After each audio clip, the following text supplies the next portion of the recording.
तो नया चैप्टर शुरू करना था, कौन सा? Chemical equilibrium.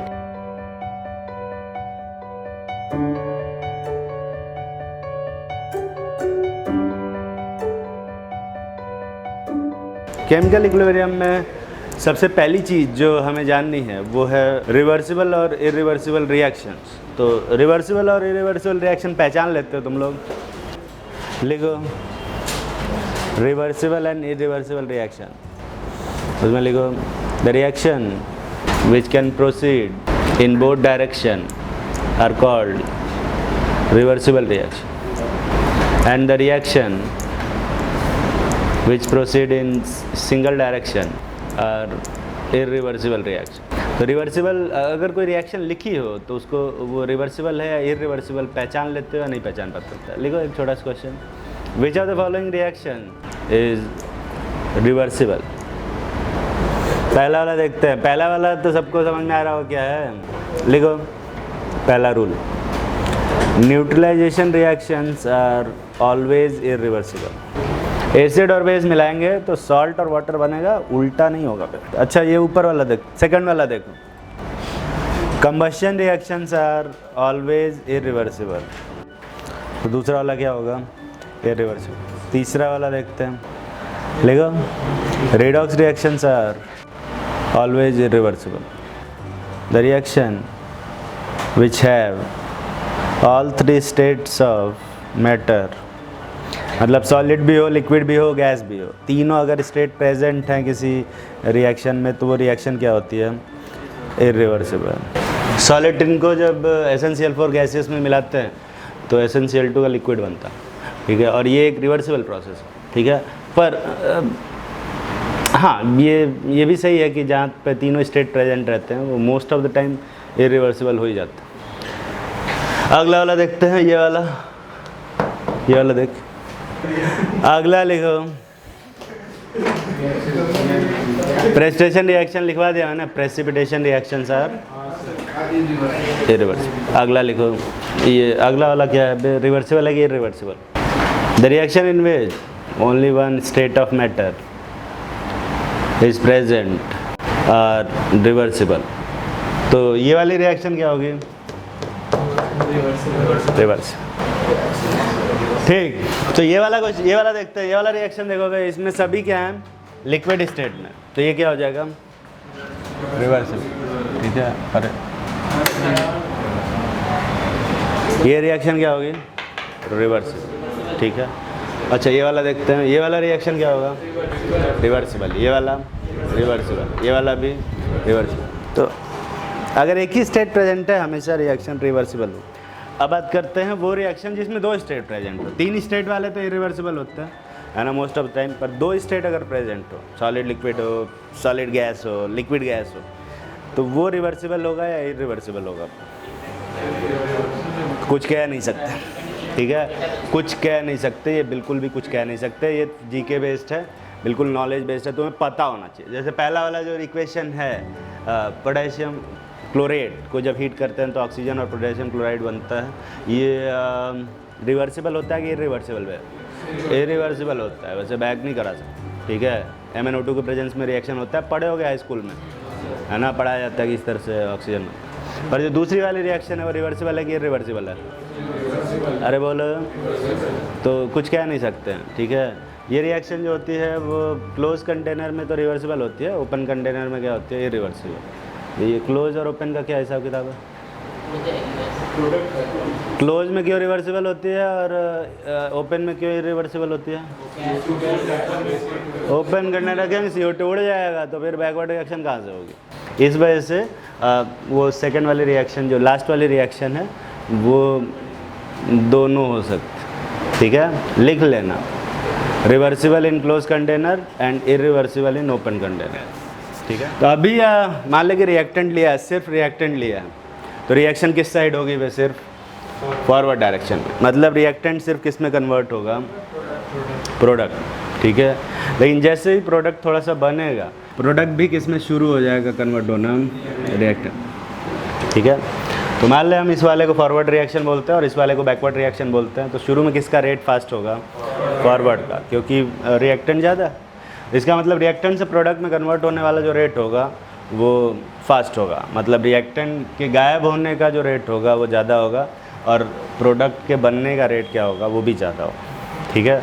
और बैकवर्ड डायरेक्शन का जो रेट है वो क्या है, शुरू में कम, मतलब प्रोडक्ट के गायब होने का रेट कम है और रिएक्टेंट के बनने का रेट क्या है वो भी कम, ठीक है। तो रिएक्टेंट के गायब होने का रेट ज़्यादा है और रिएक्टेंट के बनने का रेट कम है, तो रिएक्टेंट का अमाउंट धीरे धीरे क्या होगा, कम होगा, और प्रोडक्ट का अमाउंट धीरे धीरे क्या होगा, और टाइम के साथ साथ फॉरवर्ड डायरेक्शन का रेट धीरे धीरे क्या होगा, बढ़ेगा, सॉरी घटेगा, और बैकवर्ड डायरेक्शन का रेट धीरे धीरे क्या होगा, बढ़ेगा। तो एक टाइम बाद दोनों का रेट क्या हो जाएगा बे, बराबर हो जाएगा, है ना।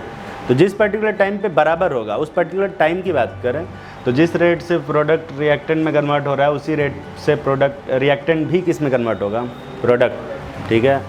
तो रिएक्टेंट जल्दी जल्दी गायब हो रहा है कि जल्दी जल्दी बन रहा है, दोनों इक्वल रेट से हो रहा है, और प्रोडक्ट जल्दी गायब हो रहा है कि जल्दी जल्दी बन रहा है, दोनों एक ही रेट से। तो रिएक्टेंट और प्रोडक्ट का अमाउंट चेंज होगा कि नहीं होगा, नहीं होगा।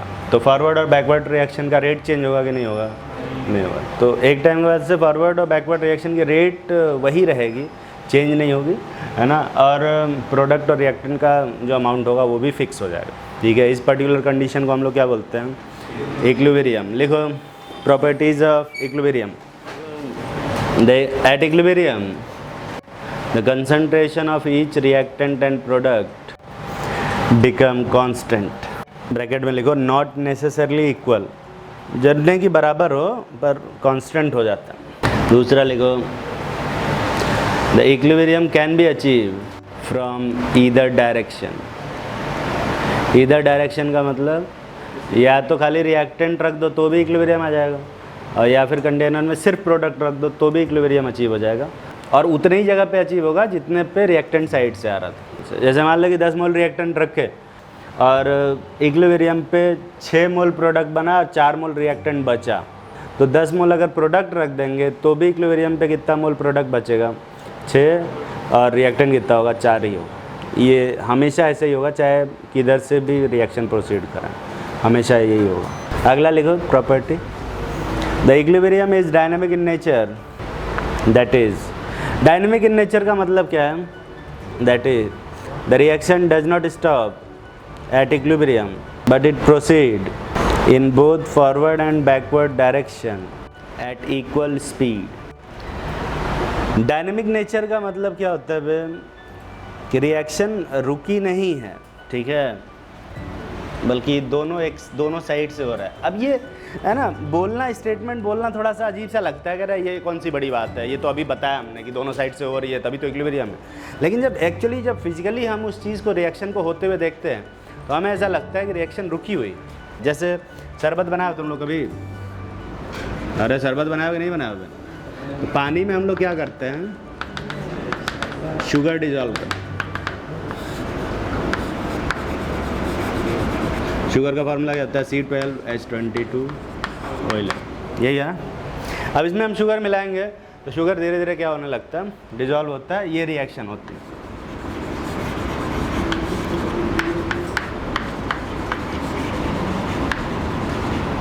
सॉलिड शुगर से एक्वस शुगर में कन्वर्जन होता है और हमें ये दिखता है कि शुगर डिजॉल्व हो रहा है, लेकिन इक्विलिब्रियम कहता है कि ऐसा नहीं है।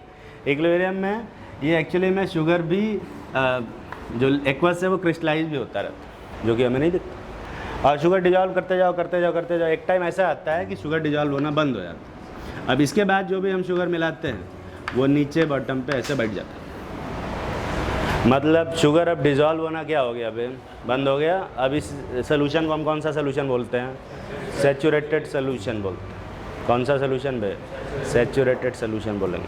अब सैचुरेटेड सोल्यूशन में हमें दिखता है कि हम जो भी शुगर मिला रहे हैं वो नीचे बैठ जा रहा है, वो डिजॉल्व नहीं हो रहा है, तो ऑब्वियसली ये रिएक्शन रुक गई, है ना, मतलब अब शुगर डिजॉल्व होना बंद हो गया।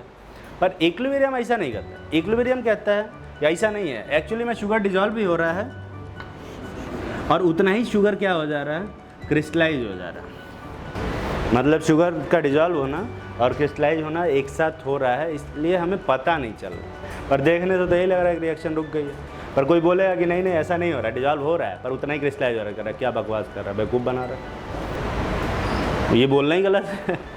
है ना। तो ये कैसे पता किए होंगे कि ये दोनों रिएक्शन हो ही रहा है? रुका भी तो हो सकता है रिएक्शन रुकी गई हो।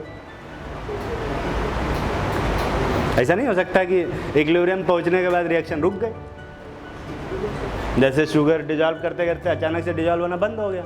तो ऐसा भी तो हो सकता है कि शुगर डिजॉल्व होना एक्चुअली में बंद हो गया हो, ना कि हम जो इक्विलिब्रियम वाले कह रहे हैं कि नहीं डिजॉल्व भी हो रहा है और क्रिस्टलाइज भी हो रहा है, दोनों सेम अमाउंट से हो रहा है, इसलिए हमें पता नहीं चल रहा है। तो वो एक अलग चीज़ है, बोलने को बोला जा सकता। ये पता कैसे किया कि दोनों हो ही रहा है? शरबत लगता है नहीं बनाया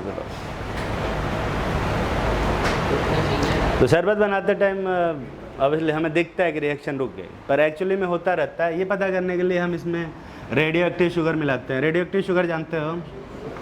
कार्बन 14। अरे उसका शरबत नहीं बनाते तो वो कार्बन 14 होता है, तो फार्मूला अब उसका क्या हो जाएगा?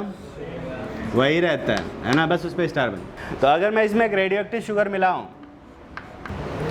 थोड़ी देर के लिए छोड़ देते हैं और बाद में इसमें से थोड़ा सा ऊपर से ऐसा एक कटोरी में हल्का सा शरबत निकालते हैं, ठीक है। और उस शरबत के अंदर चेक करते हैं तो थोड़ी देर बाद भी जो यहाँ अमाउंट ऑफ शुगर है जो डिज़ोल्व्ड है उसका वेट में कुछ भी चेंज नहीं हुआ है, और नहीं जो नीचे पड़ा हुआ है, और जो कंसंट्रेशन ऑफ शुगर है उसमें भी कोई चेंज नहीं।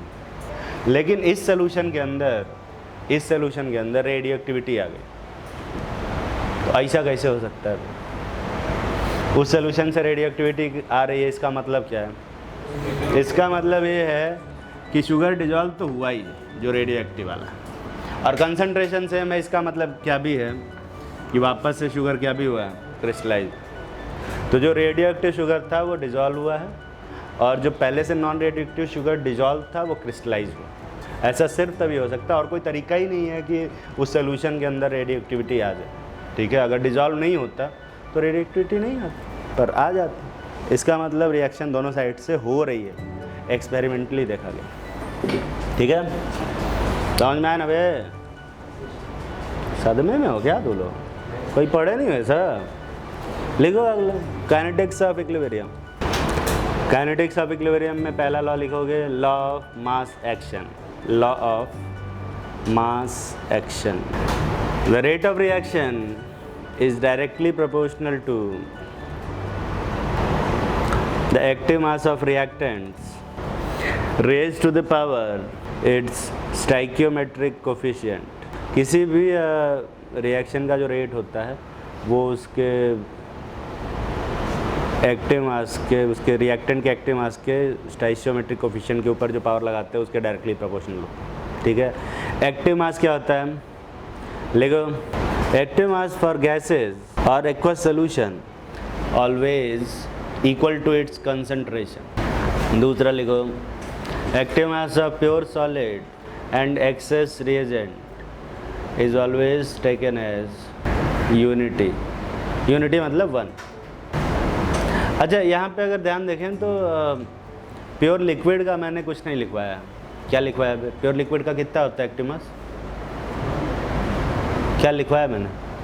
कुछ नहीं लिखवाया। एक्चुअली में प्योर लिक्विड का कभी कभी एक्टिव मास 1 ले लेते हैं, और कभी कभी प्योर लिक्विड का 1 नहीं लेते, उसके कंसंट्रेशन बराबर लेते हैं। कब 1 लेंगे, कब उसके कंसंट्रेशन बराबर लिखेंगे, ये आगे बताएंगे। फिलहाल के लिए ये वाला रूल फॉलो करते हैं, देखते हैं। अगर कोई रिएक्शन ये हो रही है, अगर मैं फॉरवर्ड डायरेक्शन की रेट को RF से रिप्रेजेंट करता हूँ, ये किसके डायरेक्टली प्रोपोर्शनल होगा? Concentration of reactant raised to the power क्या? कुछ नहीं। तो यहाँ पे एक इक्वलिटी साइन लगाएंगे, यहाँ क्या लिखेंगे भाई? के आर। के क्या है यहाँ पे? रेट कांस्टेंट है, इक्विलिब्रियम कांस्टेंट नहीं, रेट कांस्टेंट, ठीक है। अच्छा, बैकवर्ड डायरेक्शन का जो रेट होगा वो किस पे डिपेंड करेगा?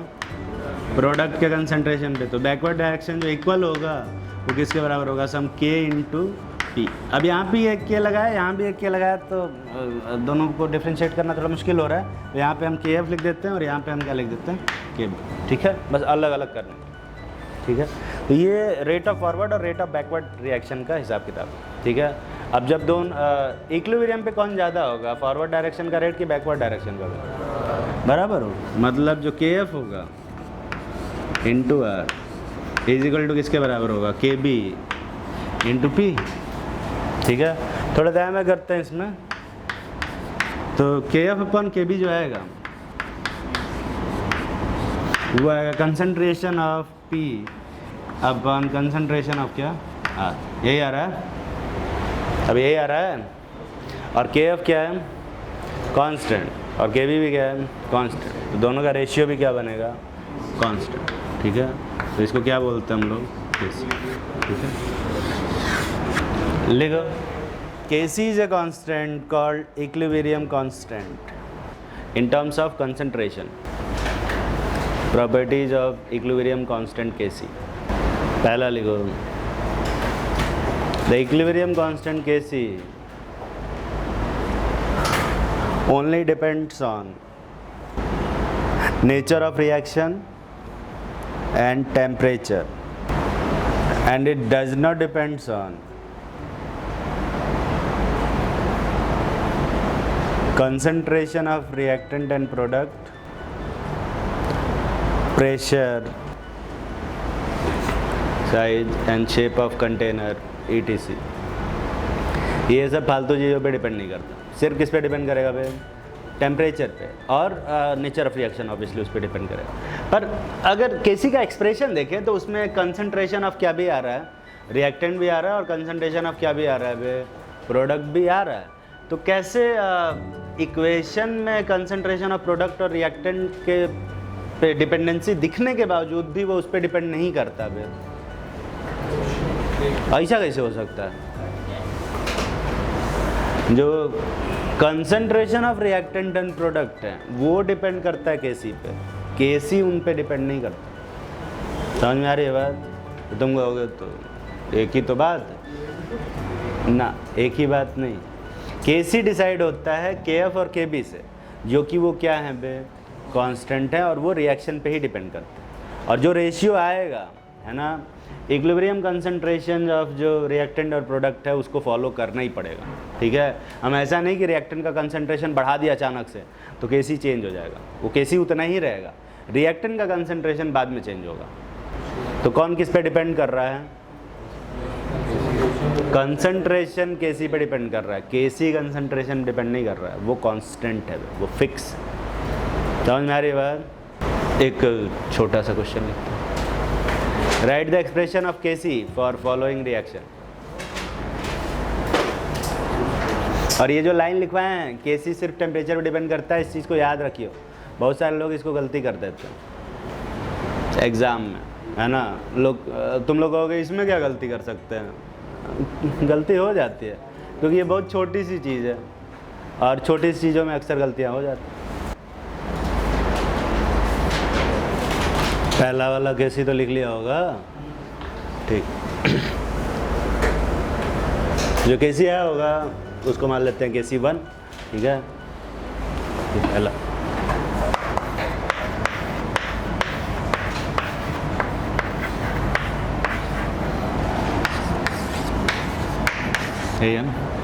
ठीक है, केसी 1 सबने लिख लिया ना। अगला वाला केसी है केसी 2, वो आएगा 1/KC1। मतलब अगर किसी रिएक्शन को उल्टा कर दे तो उसका केसी भी क्या हो जाता है, उल्टा हो जाएगा। अगर किसी रिएक्शन को उल्टा कर देंगे तो उसका केसी भी क्या हो जाएगा भाई, उल्टा हो जाएगा। लिखो, अगली प्रॉपर्टी है ये, क्वेश्चन नहीं करा रहा, पढ़ा रहा। If a reaction is reverse, the new equilibrium constant become reciprocal of previous equilibrium constant। अगला लिखो, नेक्स्ट वाले का कैसी लिखा है, K3 वाले का इतना आ रहा है KC स्क्वायर, पहले वाले KC का स्क्वायर आ रहा है। मतलब अगर किसी इक्वेशन में हम 2 से मल्टीप्लाई कर दे तो KC में कितना मल्टीप्लाई करेंगे, मल्टीप्लाई नहीं बे, सीधा स्क्वायर। अगर 3 से मल्टीप्लाई करेंगे तो कितना टाइम हो जाएगा, क्यूब टाइम, है ना। तो n से मल्टीप्लाई करेंगे तो कितना होगा, n के पावर में चला जाएगा। लिखो, if a reaction is multiplied by n, और ये मैं नहीं कह रहा हूँ, ये तुम खुद निकाल के कह रहे हो। If a reaction is multiplied by n, the new equilibrium constant become nth power of previous equilibrium constant. और सेम वही प्रॉपर्टी अगर हम n से डिवाइड कर देंगे तो जो नया इक्विलिब्रियम कांस्टेंट होगा वो कहाँ क्या हो जाएगा, nth रूट में चला जाएगा। अब ये चीज़ मैं लिखवाऊँ कि ना लिखवाऊँ बे, ज़रूरत नहीं, ठीक है, तुम्हें समझ में आता होगा इसका मतलब क्या। अगला वाला देखते हैं, K6 निकाले तो लोग K5 K6 और K7 निकाले कि नहीं निकाले बे, निकाल लिया ना। K5 K6 और K7 को मल्टीप्लाई करो, देखना क्या आएगा, K1 आएगा, आ रहा है ना, दिख रहा है। अच्छा, फिफ्थ वाले रिएक्शन, सिक्स वाले रिएक्शन और सेवन्थ वाले रिएक्शन जब ऐड करेंगे तो कौन सी रिएक्शन मिलेगी, फर्स्ट वाली। इसका मतलब ये है कि अगर हम दो रिएक्शन को ऐड करते हैं तो उनका जो इक्विलिब्रियम कांस्टेंट होगा उसको क्या करेंगे भाई, ऐड करेंगे कि सब्सट्रैक्ट, मल्टीप्लाई करेंगे। और दो इक्वेशन को अगर हम सब्सट्रैक्ट कर रहे हैं तो उनके केसी को हम क्या करेंगे, डिवाइड करेंगे। और ये मैं नहीं कह रहा हूँ, ठीक है। लिखो अगला property, the equilibrium constant of complex reaction. Complex reaction क्या होता है, जो कई सारे स्टेप्स में हो रहा is product of equilibrium constants, equilibrium constants लिखना मतलब प्लूरल में लिखना, ऑफ ईच स्टेप्स। और अगले वाले का लिख लिए, उसमें कुछ करना ही नहीं। सॉलिड के लिए इक्विलिब्रियम कांस्टेंट लिखोगे या नहीं लिखोगे बे, नहीं लिखेंगे, उसके लिए हमें क्या लेना है, 1। तो वहाँ जो केसी आएगा सिर्फ किसके बराबर आएगा, CO2 के कंसंट्रेशन के बराबर ही आएगा। तो यहाँ तो सब दिखाई दे रहा है ना, जो केसी है वो CO2 के कंसंट्रेशन पे सीधा डिपेंड कर रहा है बे।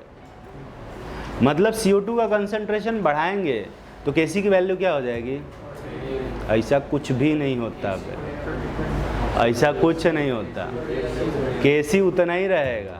अगर हम CO2 का कंसंट्रेशन बढ़ा देंगे तो CO2 का बाद में घट जाएगा, लेकिन केसी नहीं बढ़ेगा, केसी उतना ही रहेगा।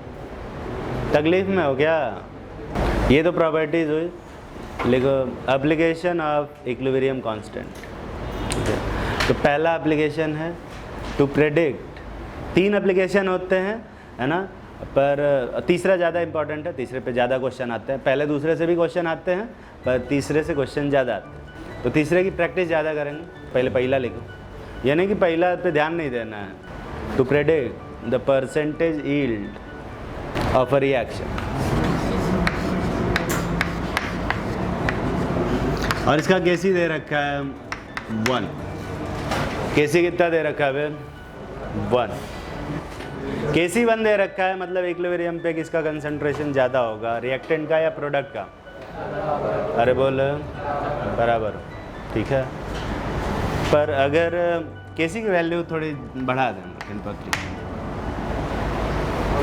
इसका मतलब कंसंट्रेशन किसका ज़्यादा होगा, रिएक्टेंट का या प्रोडक्ट का, प्रोडक्ट का ज़्यादा होगा। कितना टाइम ज़्यादा होगा,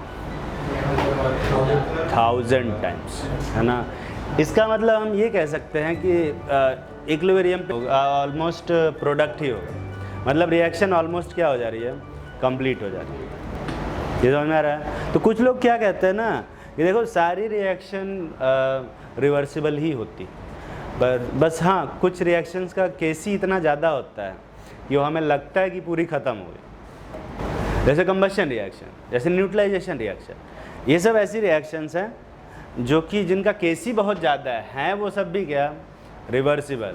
ये एक अलग थियरी है। तो ये कुछ लोग कहते हैं कि सब रिएक्शन रिवर्सिबल होती है, बस किसी का केसी ज़्यादा या कम होता है ना, और जिसका केसी बहुत ज़्यादा हो जाता है वो हमें बस लगने लगता है कि ये रिवर्सिबल है, पर एक्चुअली में ऐसा नहीं होता। हाँ, और ऐसा होता भी नहीं है, मतलब ये थियरी भी गलत है ना, ये कुछ लोगों का मानना है, ठीक है। तो 1-2 किताबें पढ़ोगे तो तुम्हें ये थियरी भी मिलेगी, है ना। पर 11th-12th में ये चीज़ को सही नहीं मानते हम लोग। 11th-12th में रिवर्सिबल और इरिवर्सिबल तो अलग अलग तरह की रिएक्शंस हम पढ़ते हैं, मतलब रिवर्सिबल रिएक्शन की अलग प्रॉपर्टी होती है और इरिवर्सिबल रिएक्शन की अलग प्रॉपर्टी होती है। ये हमें अलग अलग ही पढ़ने हैं, बहुत ज़्यादा हो।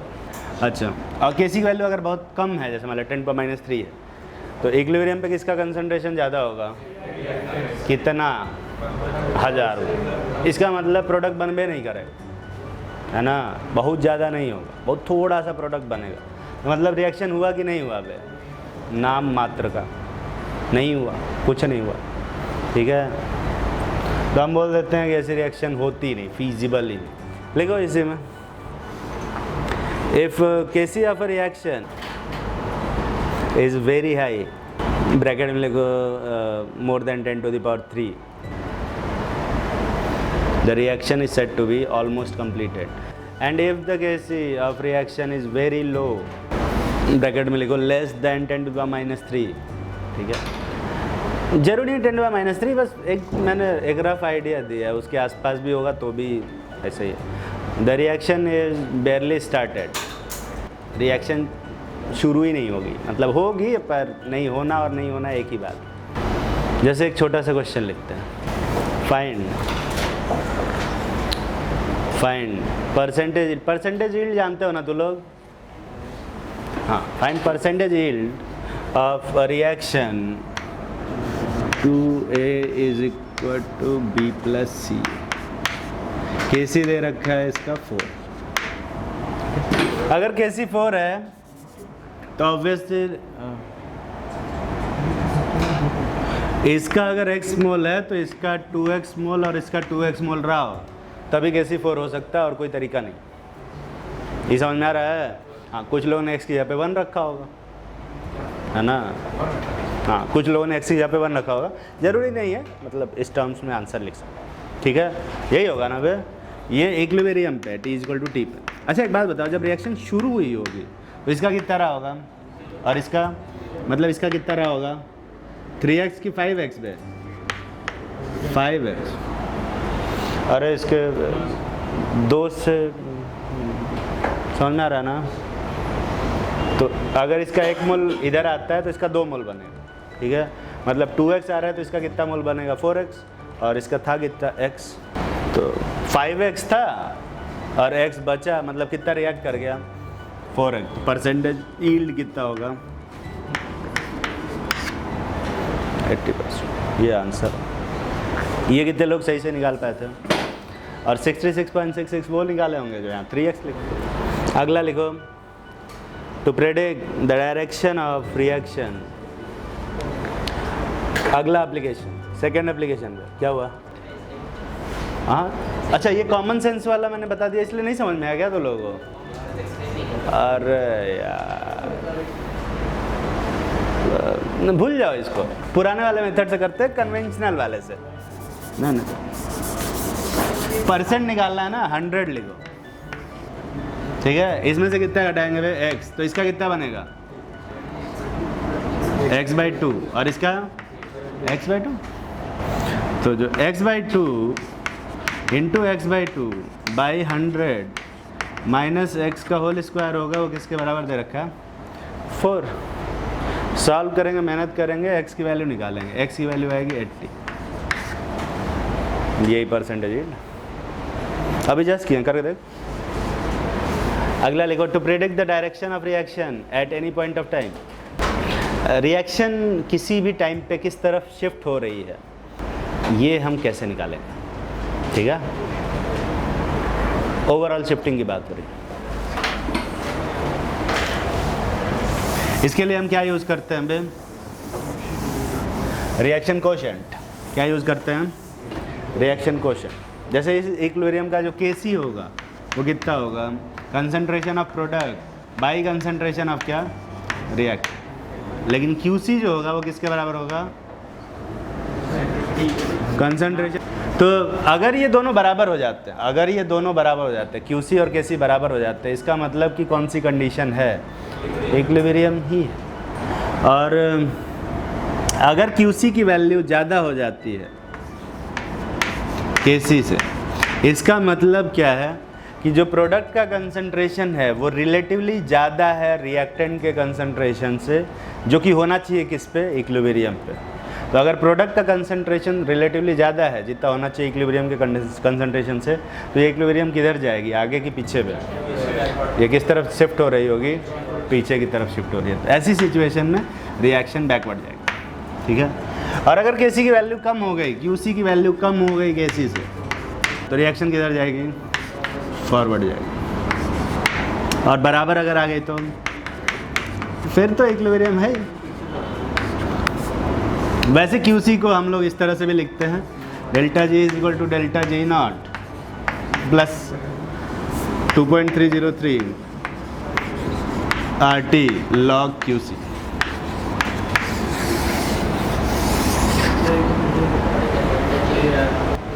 क्या नहीं समझना है?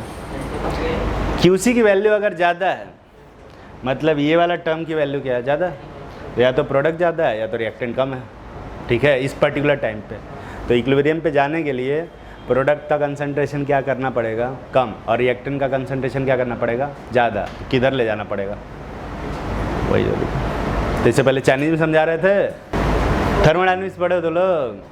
तो जो गिव्स फ्री एनर्जी होता है, डेल्टा जी क्या है, डेल्टा जी है gives free energy of a reaction, और डेल्टा जी नॉट क्या है, gives free energy of that reaction at standard condition, और वो RT और QC क्या है, रिएक्शन कोशेंट। अगर रिएक्शन फॉरवर्ड जा रही है तो डेल्टा जी क्या होगा, रिएक्शन का नेगेटिव, है ना। तो किसी भी रिएक्शन का अगर डेल्टा जी नेगेटिव है तो रिएक्शन ओवरऑल किस तरफ शिफ्ट होगी, फॉरवर्ड के साइड, और अगर पॉजिटिव है तो ओवरऑल किधर शिफ्ट होगी, बैकवर्ड डायरेक्शन, ठीक है। और अगर जीरो होगा तब इक्विलिब्रियम, ठीक है।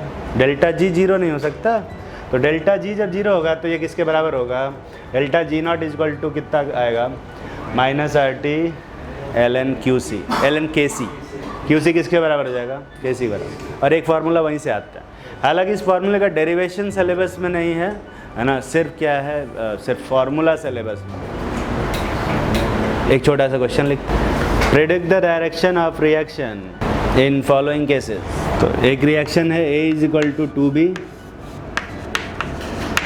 इसका KC दे रखा है 4, और पहली कंडीशन है कि इसका 1 मोलर है और इसका 2 मोलर है, दूसरा है इसका 0.5 मोलर है, इसका 1 मोलर है, इसका 50 मोलर है, 100 मोलर है, दो मोलर है, 4 मोलर है, समथिंग लाइक 2 × 10⁻³ मोलर है, 4 × 10⁻³ मोलर है, ठीक है। जल्दी करेंगे, यहाँ KC निकालेंगे, KC कितना आ रहा है, सॉरी QC कितना आ रहा है, 4 आ रहा है, मतलब रिएक्शन किस में होगी, फॉरवर्ड जा रही होगी, बैकवर्ड में, इक्विलिब्रियम, ठीक है। कंसंट्रेशन डबल होने से इक्विलिब्रियम रिएक्शन किस में रहेगी, इक्विलिब्रियम में ही रहेगी। तो सब में कंसंट्रेशन ऑफ प्रोडक्ट क्या है, डबल ही तो है, तो ये सारी रिएक्शन किस में है, इक्विलिब्रियम में ही है ना। ये कितने लोग सही सही सोच पाए थे, हाथ उठाओ। ऐसा नहीं सोचे ना, फिर सोचना भी मत, ऐसा है नहीं। यहाँ पे QC कितना आ रहा है, जल्दी बताना, 2 आ रहा है, जो कि KC से क्या है, कम है, तो किधर जाएगा, फॉरवर्ड। ये वाला क्या आ रहा है, बैकवर्ड, ये वाला फॉरवर्ड, और ये वाला बैकवर्ड। चौथा वाले में KC कितना आ रहा है, 8, ज़्यादा आ रहा है ना। रिएक्शन किधर जाना चाहिए, बैकवर्ड, और सॉरी, और ये फॉरवर्ड। क्या लिख रहा हूँ मैं, अंतिम समय में दिमाग कम काम करता है, समझ में आ रहा है। देखो अगला, अगला जो सबसे इम्पॉर्टेंट एप्लीकेशन है, जो हम फ्रीक्वेंटली यूज़ करेंगे, फ्रीक्वेंटली क्या, पूरा इक्विलिब्रियम इसी पे बेस्ड है। देखो, टू कैलकुलेट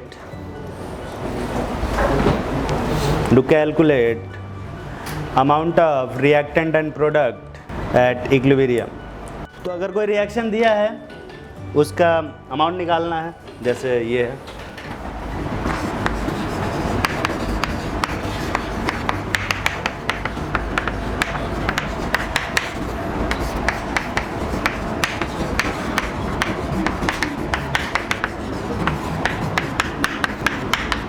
इसका KC 4 दे रखा, और शुरू में इसका 2 मोल दिया और इसका भी 2 मोल दिया। ये इनिशियल स्टेट है। तुम्हें क्या करना है, ऑब्वियसली रिएक्शन किस तरफ शिफ्ट होगा, वे फॉरवर्ड की बैकवर्ड में, फॉरवर्ड, ठीक है। क्वेश्चन भी तुरंत छापने लग जाते हो क्या। तुम्हें क्या करना है, बताना है कि जब इक्विलिब्रियम अचीव होगा, ठीक है, उस टाइम पे सबका कितना कितना मोल होगा। लिखो question, calculate number of moles of each reactant and product in following cases.